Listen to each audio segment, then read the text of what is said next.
अस्सलाम वालेकुम। प्रोग्राम में आपको खुशामदीद। मैं हूं मसूद रज़ा। आज जो सूरत हाल मुल्क में मईशत की है, कई महीनों से हम इसका रोना रो रहे हैं। हुकूमत के सामने दसबस्ता गुजारिश करते थे कि आप IMF के मुआहदे में चले जाएं, उनकी शराइत को मानें और मुल्क की इकॉनमी को अपनी चादर के मुताबिक हमें पैर फैलाकर जिस तरह से चलना चाहिए उस तरह से चलना चाहिए, उस हिसाब से लेकर आ जाएं। लेकिन हुकूमत ऐसा करने से कतरा रही थी।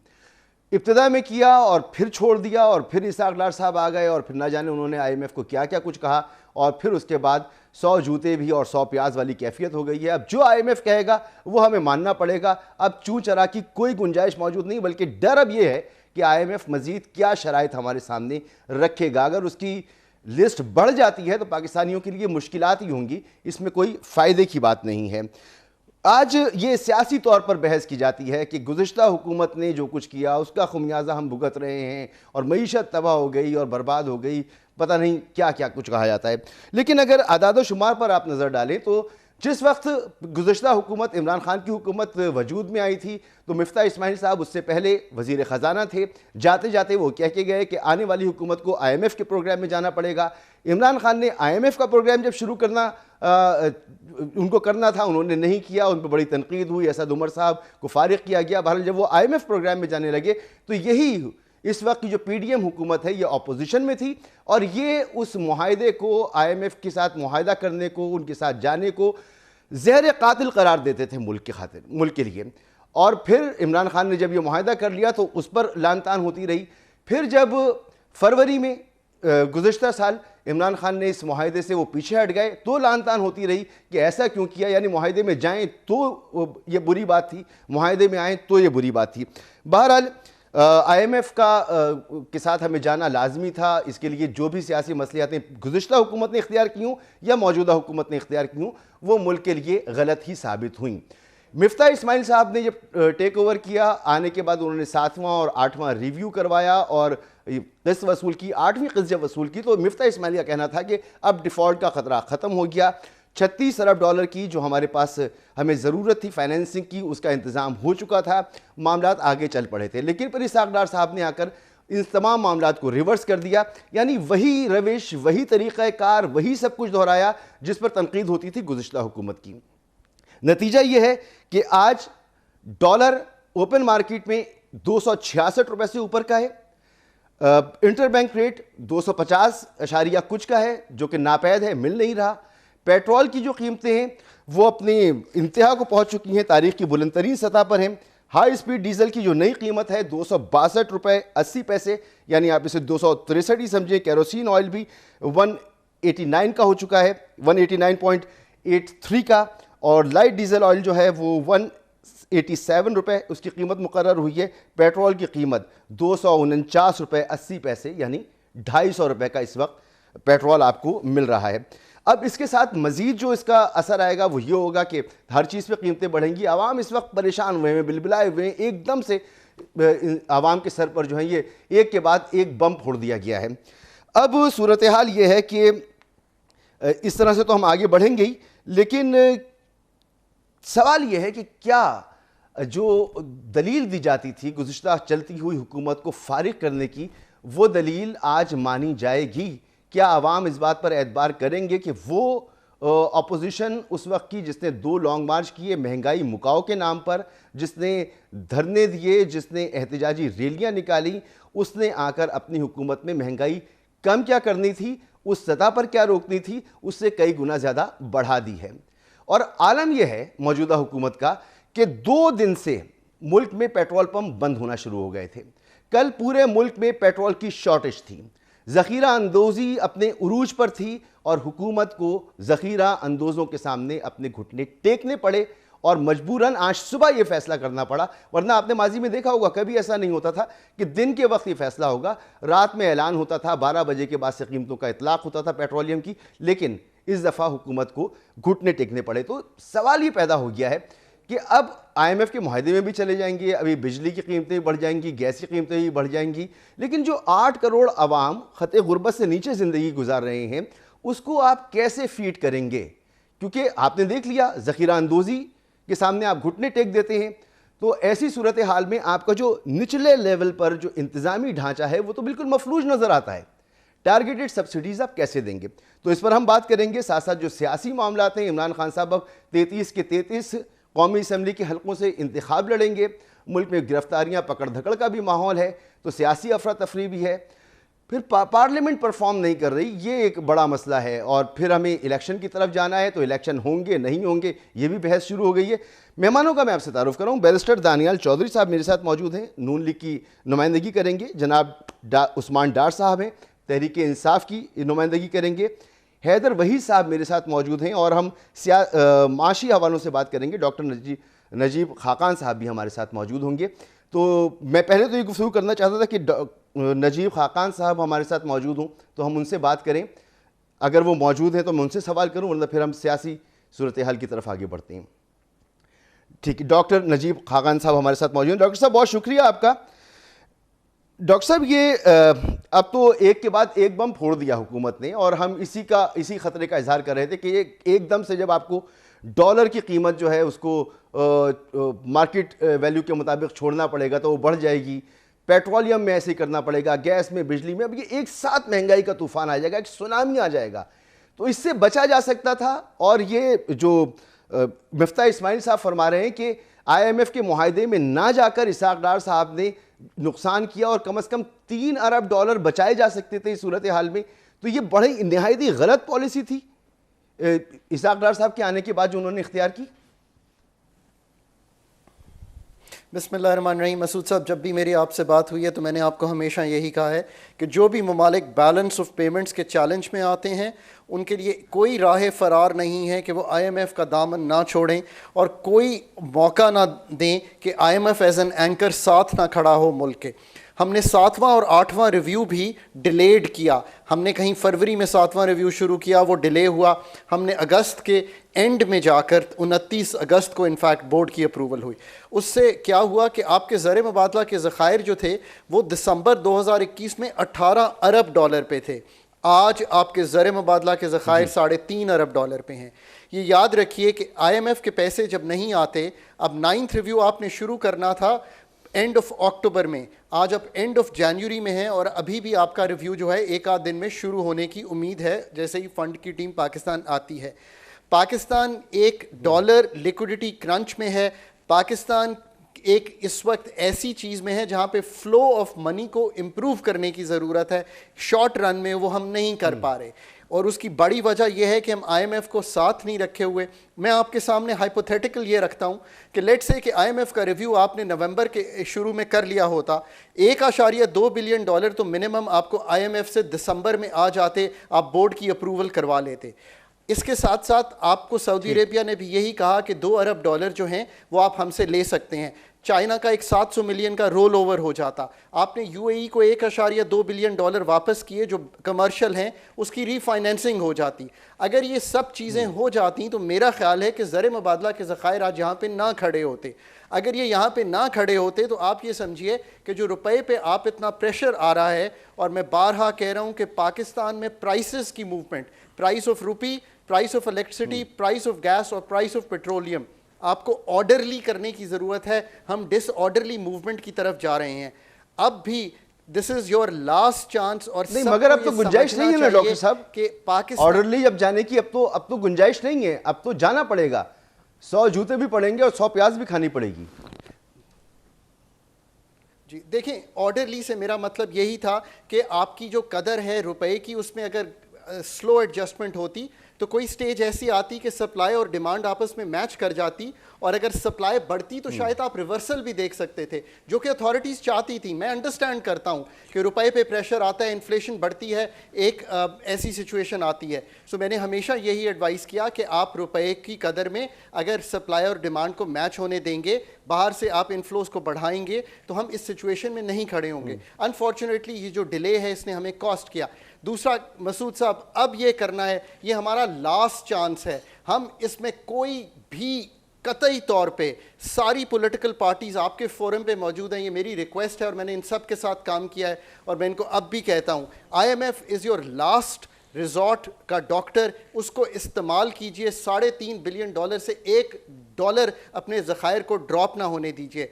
IMF के रिव्यू के लिए आपके पास, जिनको आप कंडीशनैलिटीज कहती हैं, खुदारा इस चीज को समझिए, दीज आर नॉट कंडीशनैलिटीज। यानी आप ये कह रहे हैं ना कि अब इस पर सियासत ना करें खुदा के लिए, अब इसको सियासत से बालातर होकर देख लें, सियासत को साइड पर रख दें कम से कम इस मामले पर, और इस मामले को अपनी चादर देखकर पांव फैला लीजिए, इस पर सियासत ना कीजिए जो माजी में बदकिस्मती से होती रही है। डॉक्टर साहब, एक बहुत इंपॉर्टेंट सवाल जो हर पाकिस्तानी के जहन में, अब हमने इतनी देर कर दी है, अब IMF आएगा तो क्या IMF की जो डिमांड लिस्ट है उसमें इजाफा होगा, हो सकता है? आपने 3,950 अरब का मार्कअप रखा हुआ है जो 5,000 अरब पे चला गया है। 1,000 अरब का आपका यहाँ पे एक डेफिसिट जो है बढ़ गया है, इसको किसी तरह हैंडल होना है। 850 अरब की PDL है, मेरे ख्याल में इसमें 200-300 अरब का शॉर्टफॉल आ जाएगा आपका। इसी तरह 7,400 अरब का FBR की कलेक्शन है, इसमें इन खसारों को पूरा कीजिए और मिनिमम जो आपने एडजस्टमेंट्स करनी है उनको कीजिए ताकि आप आगे बढ़ सकें। जैसे ही आप ये करेंगे, आपकी एक तो ब्लीडिंग कम होगी, रुपए पे प्रेशर टूट जाएगा, अगर डॉलर बढ़ जाएगा इनफ्लो ये। इसके अलावा शॉर्ट टर्म में आई डोंट थिंक कि पाकिस्तान हैज़ एनी चॉइस। ठीक है, और इसके लिए तो ज़रूरी है ना कि सियासी मसलियतों से बालातर हों। तो जनाब बैरिस्टर दानियाल चौधरी साहब, इसाक डार साहब ने ये वरवक्त फैसले नहीं किए, आपने सियासत को रियासत पर तरजीह दी, आपने वो फैसले नहीं किए जिससे रियासत को फ़ायदा होता। आज सबके सामने एक खुली हुई बात है, इसके बावजूद कल मरियम साहिबा वापस आती हैं और वो मजमे से ऐलान करते हुए कहती हैं कि इसाक डार पर भरोसा रखें, ये मुल्क को मईशत के बहरान से निकाल कर ले जाएंगे। सर, कैसे भरोसा रखें? इसाक डार साहब की इकॉनमी ने तो 9 महीने में वो हाल कर दिया जो कभी था ही नहीं।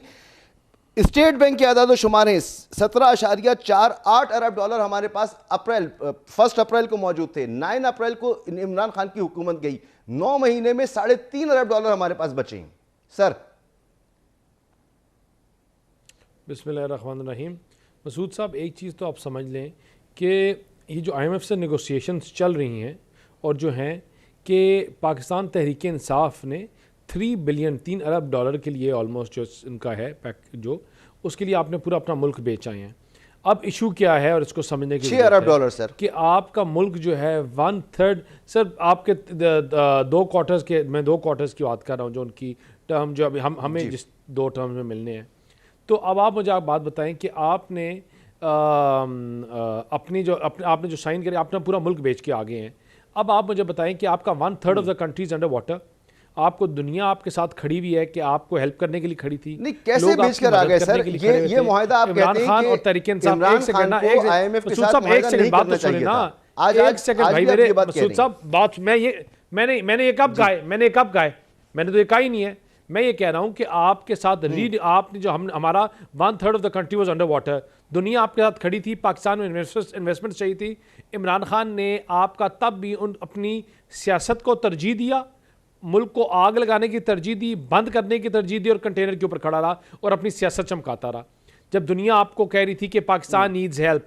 अब क्या मसला है कि IMF कहती है लास्ट टर्म में कि आप और बिजली का बिल बढ़ाएं, आप गैस का और बोझ अवाम के ऊपर डालें, क्योंकि इमरान खान ये सारी चीज़ें निगोशिएट करके आया है। उसने पहले 2 दफ़ा डिफ़ॉल्ट किया अपने वादे पे, सब्सिडी दी है, हमें आपकी ज़ुबान के ऊपर ट्रस्ट नहीं है, आप ये करें। हमने उनको बोला, सिंपल बात, हमने उनको बोला कि हम जो है अमीर लोगों पे और इनडायरेक्ट टैक्सेस लगा देते हैं, गरीब को हम और पिस नहीं सकते इस हालात में। जो 30-30 हज़ार रुपये की तनख्वाह वाले हैं उनको हम कैसे, how can we do this to them? वो कहते हैं हमें नहीं पता भाई, ये इमरान खान नेगोशिएट करके आया था, इमरान खान मान के आया था। अब जो आपने नए टर्म्स नेगोशिएट करने हैं वो तो जब इमरान खान ये मुआहिदा कर रहा था तो कंटेनर पर तो आप चढ़े हुए थे, उस वक्त तो रैलियां, जलसे, जुलूस, लॉन्ग मार्च तो आप निकाल रहे थे सर। नहीं मसूद, कौन से मसूद साहब मुझे बताएं, इलेक्शन के बाद कौन से कंटेनर्स और लॉन्ग मार्च में थे, मुझे जरा बताएं। आज से 8 साल पहले इमरान खान, आज से 8 साल पहले भी इमरान खान इस दिनों में वो कब था, मुझे बताएं मसूद साहब। ये मैं आपके जो टर्म्स निगोशिएट कर रहे हैं, जब इनकी बारी आई थी मैं तब की बात कर रहा हूं। महंगाई बचाओ मार तो 1.5 साल की भाई मसूद साहब, मैं 1.5 साल पुरानी बात नहीं कर रहा, मैं 4.5 साल पुरानी बात कर रहा हूं, 4.5 साल पुरानी बात कर रहा हूं, जब ये टर्म्स निगोशिएट करके आए थे। आपने आज से 8 साल पहले इमरान खान क्या कर रहा था? वो आज से 8 साल पहले भी कंटेनर पे था, जलाओ घिराओ मुल्क को बंद करने की बात कर रहा था। 21 अरब 21 बिलियन डॉलर था आपका फॉरेन रिजर्व। 4 साल पहले क्या कर रहे थे? वो नहीं, ये भाई हेलो नहीं, मसूद साहब आप वहां से शुरू करें। मसूद साहब ये नहीं होता, ये नहीं होता कि आप कोई पैच अपनी मर्जी का उठा लें। आप शुरू करें 2017 से, और वहां से आप यहां पहुंचे हैं। ये किसकी वजह से पहुंचे हैं? तो नहीं, 50 साल पहले आप बेशक जाए ना, 50 साल पहले तो हम नहीं थे। आप बताएंगे और आपको बेहतर पता होगा। हम अपनी हुकूमत की बात करें, जब हमें उठा के बाहर फेंका था, हमें उस 2017 में 21 बिलियन डॉलर था हमारे पास। आपने 18 बिलियन वापस किया था। सर आपको बात करनी है तो गुज़श्ता 9 महीने की कीजिए। आपने बिजली का दिया, आपने पता नहीं क्या क्या नहीं काम किए, और आप मुझे बताएं कि आपने तब नवाज शरीफ को उठा के फेंक दिया। ये कश्ती वहां से और ये गाड़ियां तब से पंचर हुई हैं और आज यहां पहुंची हैं। इसका खमियाजा कोई तो भुगतेगा, कोई तो जवाब देगा भाई कि 8 साल आज से 7 साल पहले किसके कहने पे वो किया गया कि मुल्क यहां पहुंचा? वो किसकी एक स्टेटमेंट थी कि जो इंडिया ना कर पाया कि आपकी इंटरनेशनल एयरलाइंस बंद होगी, एक डोमेस्टिक एयरलाइंस बंद की? वो किसकी वजह था कि आपने 21,000 मेगावाट ग्रिड में दे दिया, लेकिन लार्ज स्केल मैन्युफैक्चरिंग 9 महीने का हिसाब देना पड़ेगा आपको। आपने एक चलती हुई हुकूमत को घर भेजा था। अब आप यहां से मसूद साहब सियासी अदम इस्तेहकाम पैदा किया आपने। मसूद साहब हमने नहीं ये इनको घर भेजा था। इनकी पॉपुलैरिटी खत्म हो गई थी, कोई इनसे बात करने के लिए तैयार नहीं था। इनकी हद डरमी, इनकी जो इनकॉम्पिटेंस ने इनको घर भेजा था। इनकी अपनी नाअहली ने, ये वाहिद हुकूमत है कि जो ये इतने पहलवान थे कि जो अपने वजन से खुद गिरे हैं। ये खुद गिरे और इन्हें अपने आप को घर भेजा है। इमरान खान ने अपना नॉकआउट पंच अपने आप को खुद किया है, किसी और ने नहीं किया। और 4 साल में जो झूठ बोले उसने पाकिस्तान को आज यहां पहुंचाया है। आज पाकिस्तान जो खड़ा हुआ है, इसका एक बंदा जिम्मेदार है और वो इमरान खान है। आज भी जो हो रहा है इसका एक बंदा जिम्मेदार है, उसका नाम इमरान खान है। यस, नाउ इमरान खान, उस्मान डार साहब, उस्मान डार साहब, सारी जिम्मेदारी जो है वो इमरान खान पर आयद होती है। बकौल पीडीएम मुसलसल कह रही है कि इमरान खान ने ये सब कुछ कर दिया। सर आप तो फिर इलेक्शन में जा रहे हैं और इलेक्शन में जाते वक्त फिर इमरान खान साहब ही 33 की 33 नशिस्तों पे खड़े होंगे। मईशत का ये हाल जो है ये पीडीएम मुसलसल प्रोपगेट कर रही है कि आपकी वजह से हुआ है, तो आपकी मकबूलियत में इससे फर्क पड़ रहा है? देखिए मसूद, आज रात ना मुझे बड़ी मज़ेदार नींद आएगी जब भी मैं टीवी प्रोग्राम्स में इन चोरों, डाकुओं, लुटेरों को वजाहतें देता देखता हूँ ना। जैसे भी मेरे भाई पूरी कोशिश कर रहे हैं ईमानदारी के साथ किसी तरीके में साबित कर सकूं कि ये इम्पोर्टेड सरकार बड़ी कॉम्पिटेंट है, बड़ा ज़बरदस्त सर्व किया इन्होंने 9 माह में। तो मैं आपको भी हिदायत तस्लीम पेश करना चाहता हूं कि आपने बड़े ऐसे सवाल इनसे पूछे हैं जो आज अवाम पूछना चाहती है इनसे। भी क्या ज़रूरत थी इमरान खान से हुकूमत छीनने की? अगर इमरान खान ही हुकूमत तबाह कर रहा था बकौल इनके, और आपने बड़ा अच्छा सवाल उठाया जी कि 9 माह की कारकर्दगी बताएं। बुनियादी तौर पे मसूद 9 माह सिर्फ इन्होंने एक ही काम करने की कोशिश की है कि किस तरह से इमरान खान को नहल करवाया जाए, इमरान खान को जेल में डाला जाए। कोई ऐसा FIR नहीं है जो इमरान खान पे इन्होंने काटी नहीं है। किस तरह से पाकिस्तान तरीके इंसाफ को इलेक्शन अच्छा उस्मान डार साहब, मुझे जरा सा मौका दीजिएगा, जरा सा मुझे मौका दीजिएगा। मैं आप ही के पास आता हूँ और फिर जनाब हैदर वहीद साहब भी हैं, डॉक्टर नजीब खाकान साहब को जाना भी है, तो मैं एक आध मईशत के सवाल उनसे कर लूँ क्योंकि बड़े इंपॉर्टेंट हैं और ये लोग इस वक्त जानना चाह रहे हैं कि आगे होने क्या वाला है उनके साथ। तो फिर मैं आपके पास भी आता हूँ और फिर जनाब वहीद साहब के पास भी आता हूँ। डॉक्टर साहब, मुझे ये बता दीजिएगा कि ये जो 9 करोड़ अवाम गुर्बत की लकीर से नीचे रहते हैं, अब तो IMF कह रहा है सब्सिडी सारी ख़त्म कर दी जाए। इनके लिए तो पहले ही 2 वक्त की रोटी बड़ी मुश्किल हो गई थी, तो इनका क्या हाल होगा? और मज़ीद इस महंगाई की वजह से कितने लोग हमारे गुर्बत की लकीर से नीचे चले जाएंगे? इनको हम कैसे बचाएंगे? मसूद भाई, that's a very good question. So देखें, अब तो असल मरहला शुरू हुआ है कि आपने IMF के साथ जब निगोशिएशन करनी है 31 जनवरी से 9 दिन वो इस्लामाबाद में मौजूद होंगे। ये एक बड़ी टफ निगोशिएशन होती है। मैंने PDM के लिए यानी कि PMLN के लिए भी की है, PTI के लिए भी की है इन प्रोग्राम्स में पाकिस्तान को सपोर्ट करते हुए। वो आप प्रोग्राम सामने रखिए जिसमें अब आपने एक तो फ्लड मनीज़ में एडजस्टर लेना है। इससे मेरा मतलब है कि आपने फ्लड स्पेंडिंग 400-450 अरब इस साल करनी है, जो प्रोजेक्ट्स पे स्पेंडिंग होनी है, जो डायरेक्ट स्पेंडिंग होनी है। जो इनकम सपोर्ट, उसको आप बिस्प कहें, एहसास कहें, जैसे भी कहना चाहते हैं, उसकी स्पेंडिंग आपने बढ़ा के करनी है। ये सबसे ज़रूरी है, क्योंकि आपने जनरल सब्सिडी नहीं दे पाएंगे आप इलेक्ट्रिसिटी पे भी और गैस पे भी और पेट्रोलियम पे भी। सो आपने ये काम सबसे ज़्यादा ज़रूरी करना है।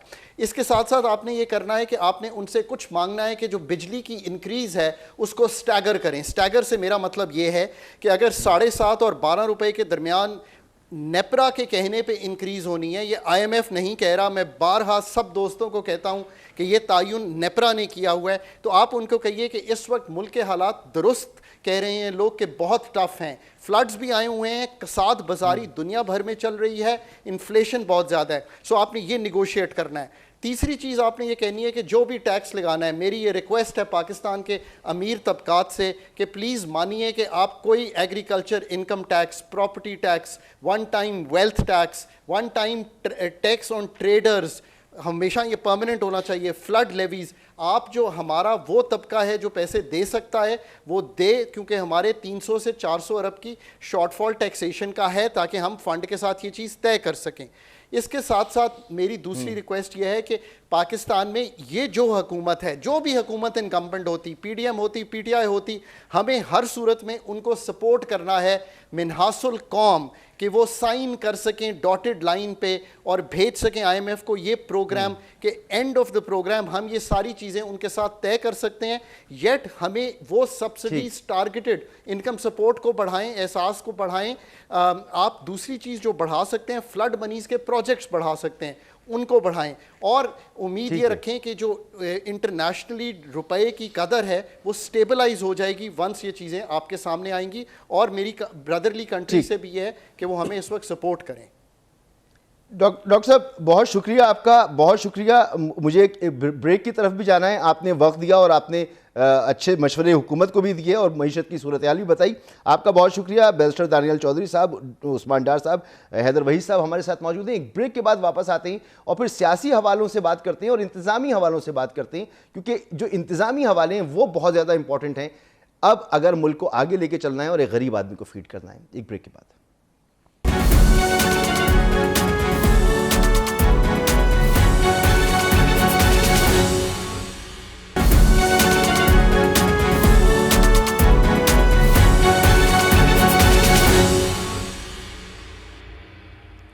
प्रोग्राम में आपको एक बार फिर खुशामदीद। अब ये हो चुका है कि हम एक इंतहाई टाइट फाइनेंशियल पोजीशन में आ चुके हैं। तो जनाब हैदर वहीद साहब, आपको लगता है कि आपने देखा होगा कि गुज़िश्ता 2 दिनों में और कल ख़ास तौर पर पूरा मुल्क मफलूज होकर रह गया, तमाम पेट्रोल पंप्स बंद हो गए, निचली सतह पर जो इंतज़ामिया थी वो सोती रह गई, उसकी हिम्मत नहीं हुई, बिल्कुल मफलूज निज़ाम मालूम हुआ। अब ऐसी टाइट पोजीशन में अगर आपने टारगेटेड सब्सिडी देनी है, लोगों का ख्याल रखना है, तो निचली सतह पर आपको फोकस करना होगा। ये जो मरकजी हुकूमत है, क्या इसका ये इतनी मजबूत है कि अपनी रेट को निचली सतह तक इंप्लीमेंट कर सके, और अगर नहीं तो क्या होना चाहिए फिर? देखें, इस हुकूमत की प्रॉब्लम यही रही है कि शहबाज शरीफ साहब जो हैं वो बेचारे सियासी उमूर पे ज़ाहिर है लंदन की उन्हें सुनना पड़ती है, और जायज़ भी है। ज़ाहिर है वो सीट पे अगर बैठे हैं तो सिर्फ अपने भाई की वजह से, फिर उन्हें ऑल द वे पिंडी, आपारा और लड़काना और जो है वो पेशावर, हर जगह से इंस्ट्रक्शंस उनको लेना पड़ती हैं और इजाज़तें लेना पड़ती हैं, जिसके बगैर वो आगे नहीं बढ़ पाते। और इन सारी चीज़ों में प्रॉब्लम ये रही है कि हारमनी नहीं आ सकी। कि एक देखें, हमारे माशी मामलात ऐसे थे कि आपको मईशत के इर्द गिर्द अपनी सियासी स्ट्रैटेजी बनानी थी, जबकि यहाँ पे ये बैक एंड फोर्थ चलता रहा कि अभी आते साथ हुकूमत छोड़ दें, इलेक्शन करा लें। नवाज शरीफ साहब चाहते थे, बड़ी अच्छी बात ही, कर लेते तो अच्छा था, लेकिन फिर आगे आपने नैब के कवानीन में तरमीम भी करनी थी, आप पे जो नाजायज़ पॉलिटिकल विक्टिमाइजेशन के केसेस बने थे वो भी ख़त्म करवाने थे, और आपने ज़ाहिर है कि अब एक हुकूमत में आप आए हैं तो ऐसे तो नहीं छोड़ देंगे। तो ये सारी जो है कन्फ्लिक्टिंग चीज़ें साथ जब चलती रही, तो शहबाज शरीफ साहब में वो लीडरशिप नहीं थी जो कि एक देखें, एक अलग चीज़ होती है चीफ मिनिस्टर और प्रोविंशियल लीडरशिप की, और एक अलग चीज़ होती है नेशनल लीडर की। शहबाज शरीफ साहब ने 2 टेन्योर में बड़ी अच्छी चीफ मिनिस्टरशिप दिखाई अपनी। करप्शन नॉट करप्शन को एक सेकंड छोड़ दे, एडमिनिस्ट्रेशन उनकी आला दर्जे की थी, लेकिन जब वो नेशनल लेवल पे लीडर बने और उन्हें एक्चुअल लीडरशिप दिखानी पड़ी और लोगों को साथ लेके चलना पड़ा, जो उनसे ज़्यादा ताकतवर भी हो सकते हैं, ज़्यादा इन्फ्लुएंशियल भी हो सकते हैं और रुतबे में भी बड़े हो सकते हैं, लेकिन उन्होंने इस चीज़ का एहसास नहीं किया कि वज़ीर आज़म वो हैं and the buck stops with him. और जहाँ से भी उन्हें इंस्ट्रक्शंस मिले, उन्हें एक तरफ खड़े होकर कहना था कि देखें, ये मुश्किल फ़ैसले अगर हमने रहना है तो हमने अभी करने हैं, और ये मुश्किल फ़ैसले हमें करने, इसका इंतज़ार हम नहीं कर सकते कि इमरान खान को जेल हो जाए, वो डिस्क्वालीफाई हो जाए और फिर जाके हम करें, क्योंकि फिर बड़ी देर हो जाएगी। और अगर हमने देर तक फ़ैसले नहीं किए तो ये फ़ैसले जब फिर हमारे लिए होंगे तो बड़ा तकलीफ दे होगा। बिलफ़र्ज़ अगर ये फ़ैसले हम आज भी ना करते, जो इतनी ताख़ीर से हमने करना शुरू किए हैं, तो ये हमारे पास पैसे ना होते फ्यूल के लिए, बिजली, किसी भी चीज़ के लिए। और फिर ये जो आज आप देख रहे हैं ना, अब हम दिल से थोड़ी कर रहे हैं, अब तो मजबूरी है, अब तो करने ही करने। मैं नहीं, दिल से नहीं कर रहे, लेकिन मैं ये कह रहा हूं कि अगर आप ये आपने शुरू में कर लिए होते तो ये मामला ना होते। आपकी सियासत और आपकी मईशत में डिसहार्मनी रही है। आपको मईशत को लेके सियासत बनानी थी, क्योंकि मईशत पे आपके पास चॉइसेस नहीं थी, सियासत में चॉइसेस थी। आप मईशत का प्लान बनाते और फिर देखते मैं बेस्ट स्ट्रैटेजाइज किस तरह कर सकता हूं, किस तरह मैं लीडर की तरह। रोजवेल्ट रहा है, चर्चिल रहा है, इतनी जंग, इतनी बॉम्बिंग लंदन की होगी, उसने लीडर बन के आके उसका कन्फ्रंट किया और आवाम को लेके साथ चला। उसने कहा जब तक अदालतें चल रही हैं तो कुछ नहीं बिगड़ा। ऐसी ऐसी बातें हुई हैं इस दुनिया में। यहाँ भी हमारे को इंडिया में जो 91 में हालात है उससे बुरे तो नहीं है हालात, आज बहुत बुरे हालात हैं, लेकिन आपको आके बिल्कुल इस्तकामत के साथ और हिम्मत दिखा के, आपको लीडरशिप दिखा के ये फैसले कर लेने चाहिए। इसी पॉइंट पर जो आपने देखें, ये मलबा हम सारा इस हुकूमत पर नहीं डाल सकते। और ये एक बात की जा रही है जी कि इलेक्शन जो है उनको आगे बढ़ा दिया जाए, सूबाई असेंबली के इलेक्शन को। हालांकि आइन में इसकी कोई गुंजाइश नहीं है, लेकिन आवाज़ें ज़रूर हैं, तो ऐसी कोई सूरत निकल सकती है। मैं आपसे पूछूंगा उस्मान डार साहब, अभी खाकान नजीब साहब भी कहे गए, सदर पाकिस्तान की ख्वाहिश है कि भाई मईशत के मामले पर खुदा के लिए सियासत ना करें, तो ये मुमकिन है कि मईशत के मामलात को अब ना छेड़ा जाए सियासी हवालों से, बाकी अपनी सियासत करते रहें, ये मुमकिन है इमरान खान की तरफ से, आपकी पार्टी की तरफ से? देखिए मसूद, बार बार एक चीज़ पे इमरान खान जोर दे रहे हैं कि आपकी मईशत तब तक नहीं संभलेगी जब तक आपके मुल्क में सियासी इस्तेकाम नहीं आएगा। जब तक ये पॉलिटिकल इस्तेकाम की तरफ हम नहीं जाएंगे, पॉलिटिकल स्टेबिलिटी की तरफ नहीं जाएंगे, भूल जाएं। मैं अभी ब्रेक में अपना मोबाइल चेक कर रहा था तो ऐसे मैसेजेस आ रहे हैं कि शायद अगले 3-4 रोज़ में US डॉलर 300 रुपये क्रॉस करने वाला है। तो अभी ये बिल्कुल फ्री फॉल हुआ है आपका US डॉलर। पेट्रोल प्राइसेस, बिजली की बात कर रहे हैं, गैस की बात कर रहे हैं। अभी 2 हफ्ते के बाद महंगाई का तूफान आएगा आपकी खाने पीने की चीज़ों में। आपके जो बसेस के किराए हैं, आपका नान 40 रुपये क्रॉस कर गया है, आटा 165 रुपये में नहीं मिल रहा। अब ये जो बातें हम करते हैं ना, शहबाज शरीफ को ये मसला था, शहबाज शरीफ को वो मसला था, हैदर साहब कोई मसले नहीं है। ये वही आप ये कह रहे हैं कि अब तो सियासत होनी ही मईशत पर है। अब अपना आर्गुमेंट सारे देना चाहते हैं, महंगाई के इशू पर होनी है बात। सवाल मैं ये उठाता हूँ आपके दोनों मेहमानों से, भाई मेरे, कि जब 3.5 साल में इमरान खान ने, इनका इकोनॉमिक सर्वे कह रहा है, उस्मान डार नहीं कह रहा पाकिस्तानियों, इनका इकोनॉमिक सर्वे कह रहा है कि इमरान खान ने 6% GDP से मुल्क की दौलत बढ़ाई। ये PDM सरकार कह रही थी मसूद। 3.5 साल में 50 लाख नौकरियां दी, 32 अरब डॉलर पे इमरान खान एक्सपोर्ट लेके गया, 31.7 बिलियन डॉलर पे फॉरेन रिमिटेंस लेके गया, लार्ज स्केल मैन्युफैक्चरिंग 15% से ग्रो कर रही थी, 6,800 अरब के टैक्स कलेक्ट किए। इसी खजाने से मेरा लीडर इमरान खान 400 अरब रुपए का हेल्थ कार्ड चला रहा था मसूद। इसी खजाने से 250 अरब का एहसास प्रोग्राम चल रहा था। इसी खजाने से 150 अरब का कामयाब जवान प्रोग्राम चल रहा था। 10 बिलियन सुनामी, नाम लेते जाएं आप। इन 9 माह में आखिरकार किया क्या इन्होंने आके? ठीक है, आप इकोनॉमिक सर्वे रिपोर्ट की बात कर रहे हैं अपनी दूसरी और मसूद 2 साल कोरोना के बावजूद ये नताइज हैं। इन लोगों ने कोरोना को नहीं भुगता जो सदी में एक दफा पेंडेमिक आता है। तो बुनियादी तौर पे ये गवर्नमेंट में आम आदमी को रिलीफ देने के लिए आए ही नहीं थे। ये आप दुरुस्त फरमा रहे थे कि मरियम नवाज और हमजा शहबाज महंगाई मार्च लेके लाहौर से चले थे पिछले साल, इन्हीं दिनों में आ रहे थे जब तरीके में इतमाद डालने के लिए। फिर लॉन्ग मार्च लेके बिलावल जरदारी आए, फजल रहमान आए, मकसद इन्होंने क्या क्या नहीं किया इमरान खान को बिल्कुल, गिराने के ये लिए। बातें अब हो गई। मैं आएंगे बैरिस्टर वो। साहब के सामने रखता हूँ ना ये अब तमाम एक सेकंड सूरत हाल मुझे देना मसूद, जो अगर जो ये आपका आगे हैं, मौक़िफ़ है कि अब आप कहते हैं कि अब तो मुद्दा यही है, अब तो महंगाई मुद्दा है, अब तो सियासत का महवर यही डॉलर का रेट और पेट्रोल का रेट है। तो बैरिस्टर साहब अब तो होना यही कुछ है, क्योंकि आप जब आए हैं तो आपको कैलकुलेट करके आना चाहिए था कि किन हालात का आपको सामना करना पड़ेगा। लगता है कोई तैयारी नहीं थी, आप लोग आ तो गए और सर मुंडाते ही ओले पड़े आपके ऊपर। तो अब फॉरवर्ड वे क्या है आपकी पार्टी को कि वो सरवाइव करे और इलेक्शंस में जाए, और इलेक्शन ईयर तो शुरू हो चुका है अब तो। मसूद साहब, हमारे पास स्ट्रैटेजी भी थी, स्ट्रैटेजी है भी, लेकिन ये 4 साल की तबाही को थोड़ा टाइम लगता है ठीक करने में।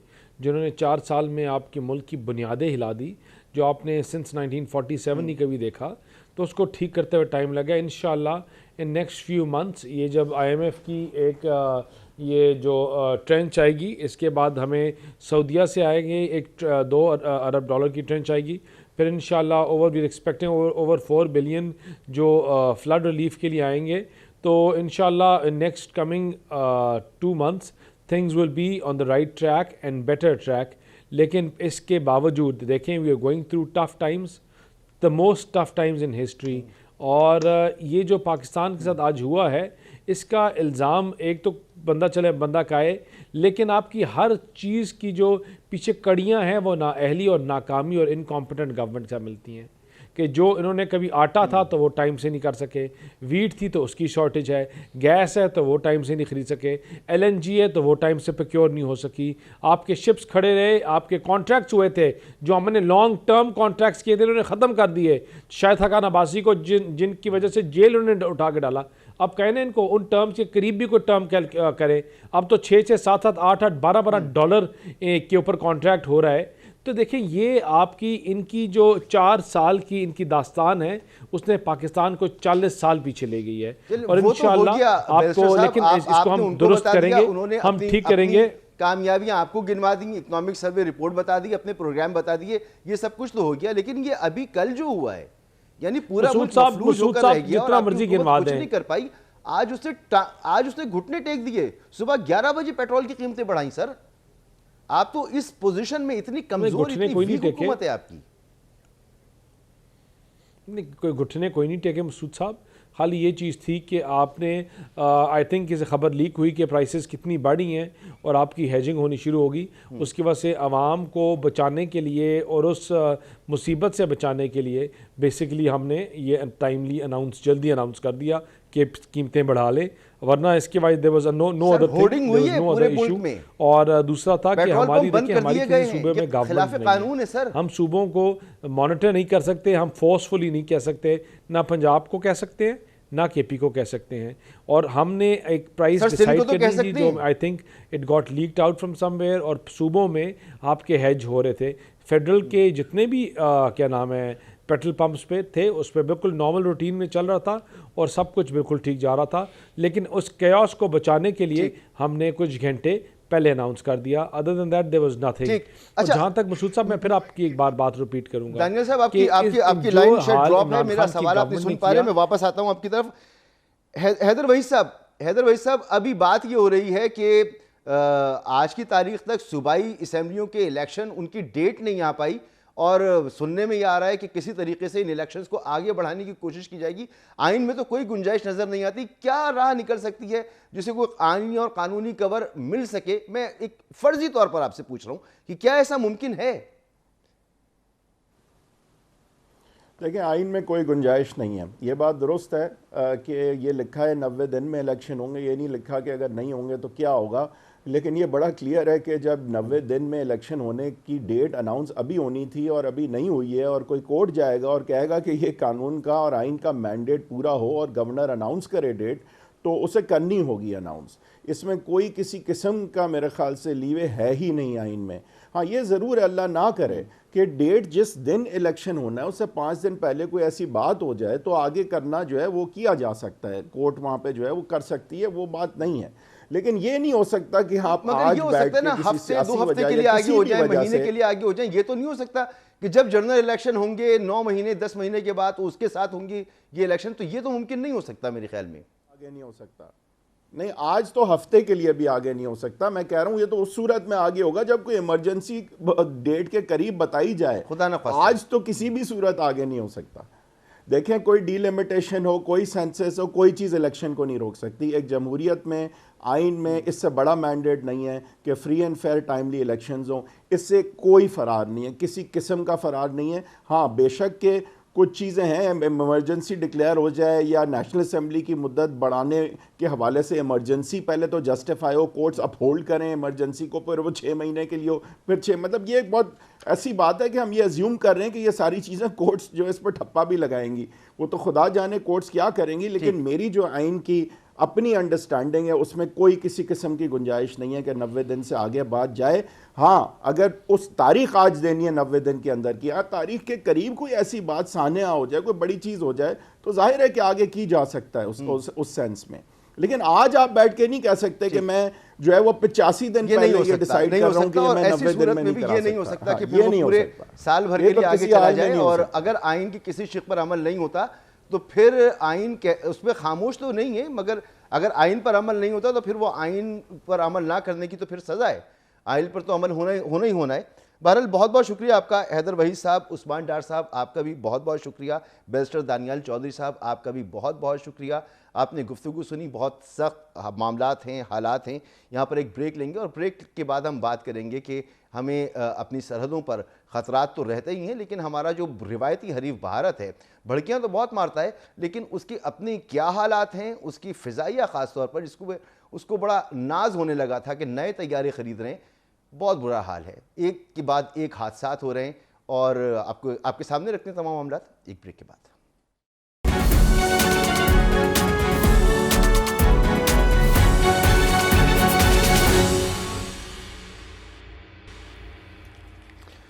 प्रोग्राम में आपको एक बार फिर खुशामदीद। पाकिस्तान कई मसाइल का शिकार है और पाकिस्तान उसके लिए नबरदाज़मा है, लेकिन हमें हमेशा इस बात पर फ़ख्र होता है कि हमारी सिक्योरिटी महफूज हाथों में है और अल्हम्दुलिल्लाह जो हमारी मिनिमम डिफरेंस की पॉलिसी थी वो कामयाबी से आगे बढ़ रही है। लेकिन इसके बरक्स हमारा रिवायती हरीफ भारत जो हमेशा पाकिस्तान के लिए मसाइल पैदा करने की कोशिश करता है, हर फ्रंट पे कोशिश करता है, वो दिफाई महाज पर हमसे पसपा ही रहता है। और ख़ास तौर पर जब बात फ़िज़ाइया की हो तो रिसेंट पास्ट आपके सामने गवाह है कि हमने किस तरह अपने दुश्मन को दंदान शिकन जवाब दिया और अपनी न सिर्फ अपनी फ़िज़ाई हदूद की हिफाजत की बल्कि उनके जहाज़ मार गिराए, उनके पायलट को भी हमने कैप्चर किया और फिर उनको शदीद हज़ीमत का सामना करना पड़ा। एक बात भारतीय फ़िज़ाइया के बारे में बड़ी आम है और वो ये कि भारतीय फ़िज़ाइया में आए रोज़, यानी कोई साल ऐसा नहीं गुजरता जिसमें आप उनके फाइटर जेट्स को गिरते हुए ना देखें, उनकी ख़बरें आपके सामने ना आए। एक बार फिर ऐसा ही हुआ है कि 2 मिराज तैयारे आपस में टकरा गए और वो तबाह हो गए। कम्युनिकेशन का निज़ाम उनका फॉल्टी है। बड़ी उनको नाज है कि वो अगर राफेल उनके पास होते तो फिर पाकिस्तान के साथ जो उनकी एक महदूद सी लड़ाई हुई थी उसमें शायद उनका पड़ला भारी होता। लेकिन पाकिस्तान अपने दिफाई मामलात को किस तरह से आगे बढ़ाता है कि पाकिस्तान अब जहाज़ अपने खुद बनाता है और न सिर्फ बनाता है बल्कि इंटरनेशनल मार्केट के लिए भी पाकिस्तान की बहुत सी मसनूआत हैं जो मौजूद हैं। तो दिफा के मामले में हमारा कोई मुकाबला हमारे पड़ोस से नहीं किया जा सकता। इस तमाम सूरत हाल पर हम बात करेंगे। Air marshal retired Asim Suleman साहब हमारे साथ मौजूद हैं। सर बहुत शुक्रिया वक्त देने के लिए। सर ये क्या मसला क्या है भारतीय फ़िज़ाइया का कि आए रोज़ वहाँ से ख़बरें आती हैं, ख़ासतौर पर ये मिराज और मिग जो हैं उनके आए दिन गिरते रहते हैं। इनको तो जिंदा उड़ते ताबूत कहा जाता है कि उड़ते हुए ताबूत हैं, तो ये बड़ा शदीद मसला है उनके साथ। यह प्रोग्राम ये जी पहली तो बात यह है कि जो इंडियन एयरफोर्स है ये 4th लार्जेस्ट एयरफोर्स है दुनिया की और उनके पास एक 1700-1800 के करीब जहाज हैं जिसके अंदर काफ़ी जहाज पुराने हैं। जब ऑब्सोलेंस आती है, जहाज पुराने होने शुरू होते हैं तो उनके अंदर मसाइल आने शुरू हो जाते हैं। और फिर इंडियन एयरफोर्स की कुछ इनहेरेंट प्रॉब्लम्स हैं, लाइक उनकी ट्रेनिंग, उनकी मेंटेनेंस अच्छी नहीं है, उनकी सपोर्टेबिलिटी नहीं अच्छी और दीगर उनको मसाइल हैं। तो इन चीज़ों को जब आप देखते हैं तो चीज़ें तो थोड़ी सी वीक हो जाती हैं और उसके अंदर उनको उस तरह का फ्लाइट सेफ्टी रिकॉर्ड नहीं होता जो कि एक अच्छी और एक मॉडर्न एयरफोर्स का होना होता है।